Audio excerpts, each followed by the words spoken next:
تخصصات المستقبل في الجامعة الجزائرية موسم 2024 و2025. تخصصك الجديد يساوي مستقبلك.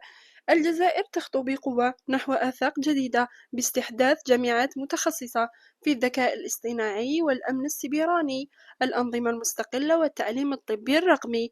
هذه التخصصات ليست مجرد شعارات، بل واقع متحقق في عدة جامعات والصندوق الحكومي والمشاريع النية تعطينا رؤية مستقبلية ثابتة.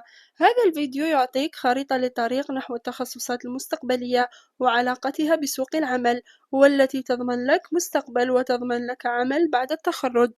تخصصات ذات قيمة كبيرة داخل الجزائر وخارجها، وعند دراستها والتعمق والتطور فيها ستجد نفسك أصبحت نابغة وإضافة جيدة للوطن ولسوق العمل. تخصصات ينصح بها كل الأساتذة من لديهم رؤية للمستقبل الزاهر والصاعد.